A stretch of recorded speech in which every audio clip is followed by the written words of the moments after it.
ጤና ይስጥልን ውድ ኢትዮ ከረንት የዩቲዩብ ገጽ ተከታዮችና አድማጮች እንደምን አላችሁ? ለዕለቱ የተመራረጡትን አርዕስተ ዜና ወደ እናንተ ይዘን ቀርበናል። ጄኔራል ታደሰ ወረደ የሚመራው የክልሉ ጊዜያዊ አስተዳደር ዛሬ ባወጣው መግለጫ የትግራይ ህዝብ ባለፉት 100 ዓመታት ተደጋጋሚ የወረራ ጦርነቶች ማስተናገዱን ተከትሎ ህዝቡ በንብረቱ ላይ ከፍተኛ ኪሳራ እንደደረሰበት ይታወቃል ካለ በኋላ በእነዚህም ህዝብ በማህበራዊ ኢኮኖሚያዊ ስለንቦናዊ ሌሎች ቀውሶች መዳረጉን አውስተዋል።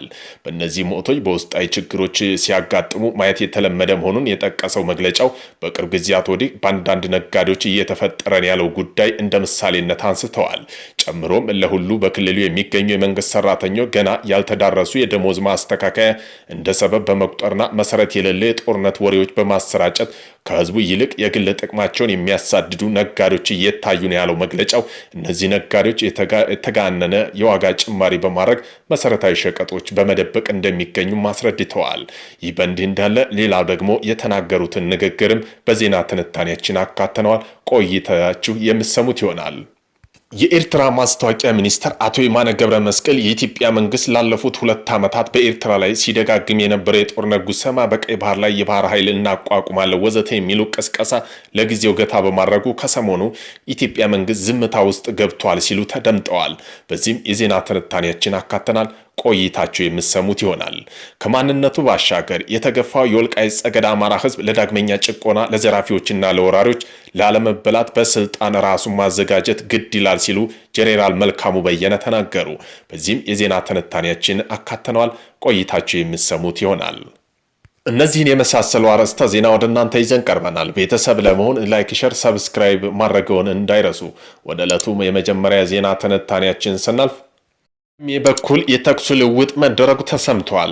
በኢትዮ ኤርትራ ድንበር ባድሜ በትናንትናው ዕለት ከባድ የተኩስ ልውውጥ መደረጉን የተነገረው የተኩስ ልውውጡ በሻዕቢያና ህዝባዊ ወያኔ ሓርነት ትግራይ ህወሓት ወታደሮች መካከል እንደነበረ ታውቋል። የተኩስ ልውውጡ ምክንያት በሁለት ኃይሎች መካከል የተፈጠረ አለመግባባት እንደሆነ ተነግሯል። ሁለቱም ኃይሎች ጽምዶን በሚል ስያሜ ወታደራዊና ፖለቲካዊ ትብብር መፍጠራቸው ይታወቃል።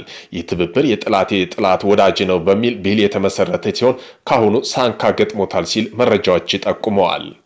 ክልል ውስጥ አድግራት ከተማ ከፍተኛ የሆነ የህዝብ ቁጣ ተቀሰቀሰ። ዳግም ጦርነት አንገባ፣ ምርጫችን ሰላም ነው፣ የመኖሪያ መሬት እንጂ የምንቀበርበት መሬት አንፈልግም። የህወሓት አርሚ 15 ዛሬ በአድግራት መንገድ ዘግተው ተቃውሞ እያካሄዱ መሆኑን ተዘግቧል። አንዳንድ ምንጮች እንደሚያሳዩ ከሆነ እንዲታሰሩ ትዕዛዝ ቢተላለፍባቸውም እነሱ ተቃውሟቸውን ዛሬ ቀጥለውም ታይተዋል። የህዝባዊ ወያኔ ሓርነት ትግራይ ህወሓት አርሚ 15 ተቃውሞ ሰልፍ በአድግራት ከተማ ተፈናቃዮች ወደ ቀያቸው መለሱ፣ ከሻዕቢያ ጋር የተጀመረው የጥፋት ጥምረት ይቁም፣ የታገልነው ለትግራይ ህዝብ እንጂ ለህወሓት አይደለም፣ መብታችን ይከበር፣ የቤት መስሪያ ቦታ ይሰጠን፣ ጉዳት ለደረሰባቸው ታጋዮች በቂ ሕክምና ይሰጣቸው የሚሉ ጥያቄ በማንሳት ላይ ሲሆኑ የከተማ ዋና ዋና መንገዶችን ዘግተዋል። ከማንነቱ ባሻገር የተገፋው የወልቃይት ጠገዴ አማራ ህዝብ ለዳግመኛ ጭቆናና በዘራፊዎችና በወራሪዎች ላለመበላት በስልጠና ራሱን ማዘጋጀት ግድ ይላል ሲሉ ጄኔራል መልካሙ በየነ ተናገሩ።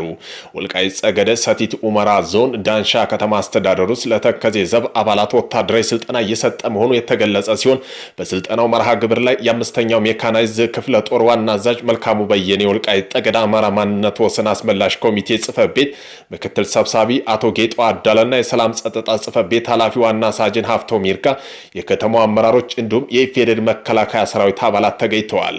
በመርሃ ግብሩ ላይ የተገኙት የአስመላሽ ኮሚቴ ምክትል ሰብሳቢ አቶ ጌጤ አዳላይ ማንነት ወሰን ጥያቄ እውነተኛ ጥያቄ ነው ካሉ በኋላ በእውነት ታግለን ወደ ትክክለኛ አማራዊ ማንነት መወሰናችን ተመልሰናል ብለዋል።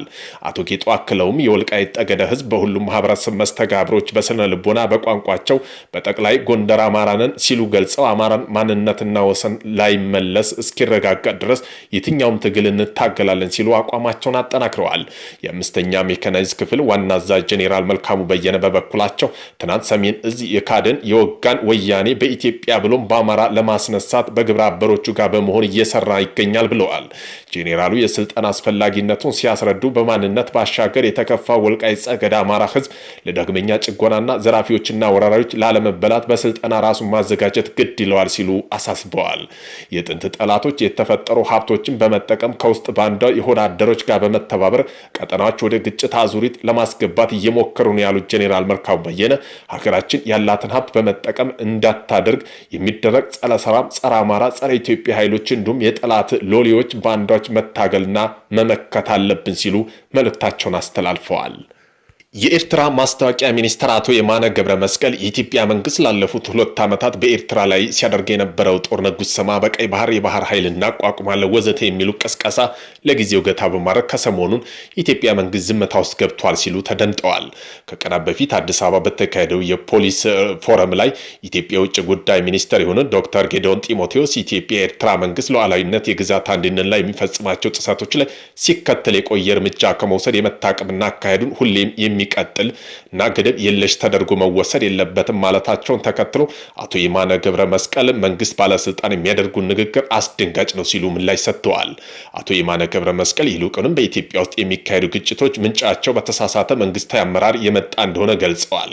ኢትዮጵያ ገዢው ፓርቲ ብልጽግና ፓርቲ የጦርነት አጀንዳ ከቅርብ ጊዜ ወዲህ ወደ ተጎጂነት ትርክት ተቀይሯል ያሉት አቶ የማነ ገብረ መስቀል ብልጽግና አስፈላጊ ከሆኑ ባህር በር ኃይልም ቢሆን እናገኛለን የሚል ትርክት ለጊዜው ዝም ብሏል ብለዋል።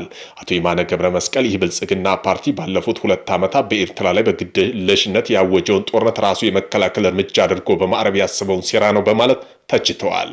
ብልጽግና ፓርቲ በኢትዮጵያ ኤርትራ ጦርነት ወቅት እንደነበርና በባህር በር ስም የተስፋፊነት የጦርነት አጀንዳ እያራመደ ነው በማለት ጭምር አቶ የማነ ከሰዋል።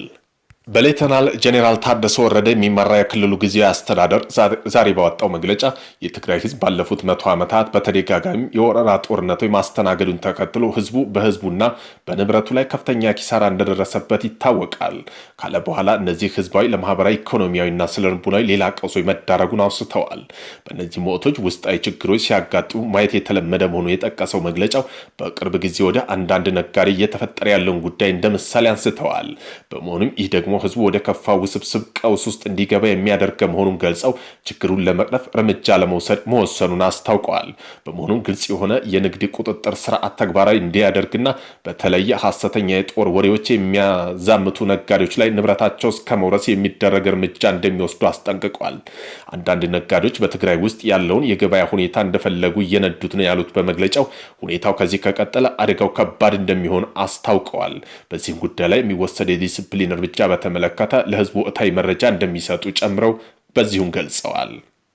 የኡጋንዳ የወደብ ጥያቄ ለ8ኛ ጊዜ ለፕሬዝዳንትነት እየተወዳደሩ የሚገኙት የኡጋንዳው መሪ ሙሴቬኒ ሀገሬ ወደብ ያስፈልጋታል ማለታቸውን ኬንያ እጅግ አስቆጥቷል።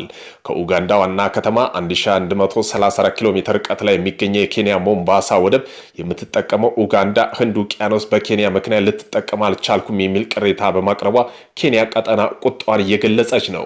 ሙሴቬኒ በቅርቡ ባደረጉ ንግግር ወደብ የሌላቸው ሀገራት ጦርነት ሊያነሱ ይችላል ሲሉ ተደምጠዋል። የሙሴቬኒ ልጅ የሆነው ጄኔራል ሞሐዚድ የአባቴን ሐሳብ እጋራለሁ ሲልም በሶሻል ሚዲያ ማህበራዊ ገጻቸው ላይ ጽፈዋል።